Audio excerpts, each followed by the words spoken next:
അതൊന്ന് ഞാൻ മറ്റവർ ചെയ്തോ മറിച്ചവർ ചെയ്തോ എന്നതല്ല, മറിച്ച് എന്റെ ആഖിറത്തിലേക്ക് എന്റെ ഖബറിലേക്ക് മറ്റാരും വരികയില്ല. ഞാൻ ചെയ്യുന്നത് ഉണ്ടാവൂ.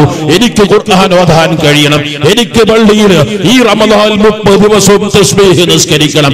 ഇൻഷാ അല്ലാഹ് മഗ്രിബ് കഴിഞ്ഞ് ഉടനെ പ്രാഥമിക മുറകൾ കഴിഞ്ഞ് പള്ളിയിൽ വന്ന് ഞാൻ സുബ്ഹാനല്ലാഹി വൽഹംദുലില്ലാഹി വലാ ഇലാഹ ഇല്ലല്ലാഹു വല്ലാഹു അക്ബർ എന്ന ദിക്ർ ഏറ്റവും പ്രധാനപ്പെട്ട ദിക്റാണ്. അത് 300 തവണ പറയാൻ കഴിയുക, അത് പള്ളിയിൽ ഇത്തികാഫ് എന്ന് പറയാൻ കഴിയുക, അത് നിസ്കാരത്തിൽ പറയുക, അത് റമദാനിൽ പറയുക.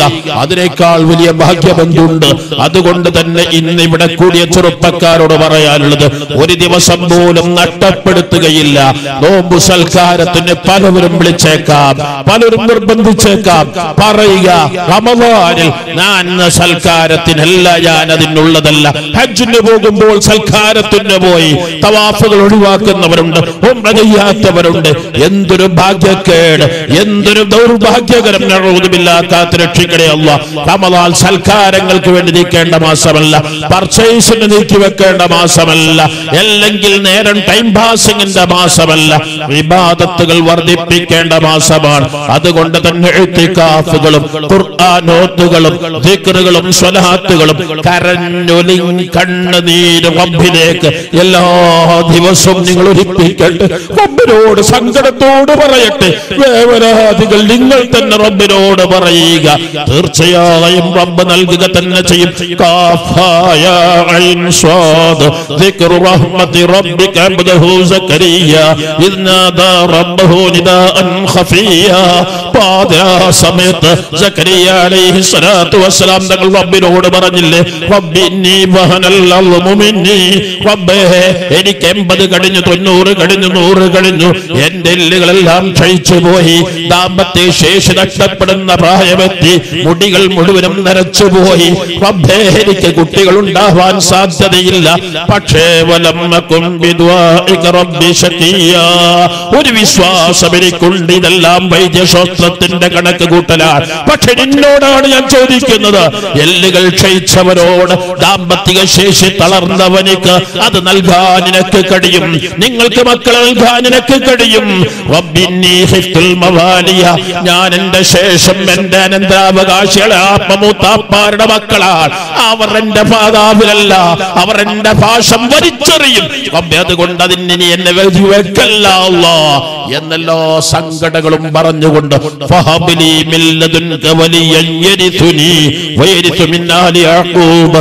മകനെ കൊണ്ടായെന്നല്ല, കുട്ടിയെ കൊണ്ടായെന്നല്ല, എന്റെ പൂർവീകരുടെ പാരമ്പര്യം നിലനിർത്തുന്ന ഒരു നബിയാകുന്ന ഒരു അനന്തരാവകാശിയാകുന്ന മക്കളെ കൊണ്ടായെന്ന് പറഞ്ഞപ്പോൾ ഫബശർനാഹു ബിഗുലാമിൻ ഇസ്മുഹു യഹ്യ. ആ വാർദ്ധക്യത്തിൽ അല്ലാഹു തആല യഹ്യ എന്ന കുട്ടിയെ നബിയെ അല്ലാഹു തആല കൊടുത്തില്ലേ?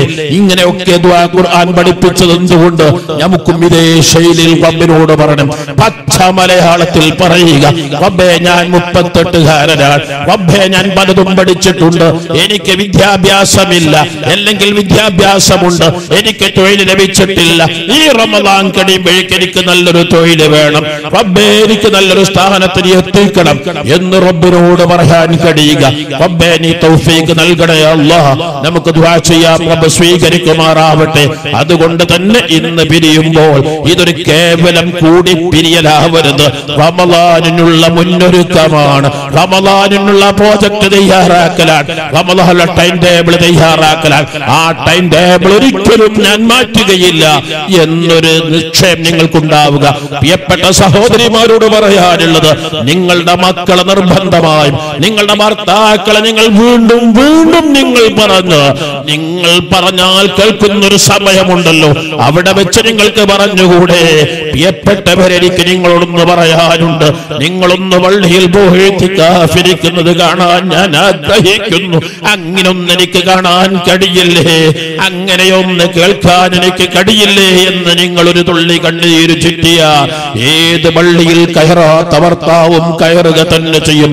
ആരെയും വശീകരിക്കാൻ റബ്ബ് നിങ്ങൾക്ക് പവർ തന്നിട്ടുണ്ട്. ആ പവർ നിങ്ങളുടെ ഭർത്താക്കളെ, നിങ്ങളുടെ മക്കളെ, നിങ്ങളെ സഹോദരങ്ങളെ ഒന്ന് പള്ളിയിൽ ഇത്തികാഫിരിക്കാൻ, ഒന്ന് നമുക്ക് തസ്ബീഹ് നിസ്കരിപ്പിക്കാൻ, നമുക്ക് വിർദുൽ ലത്തീഫ് ചൊല്ലിക്കാൻ, നമുക്ക് ഹദ്ദാദ് ചൊല്ലിക്കാൻ, നമുക്ക് തറാവീഹ് 20 റക്അത്ത് നിസ്കരിക്കാൻ.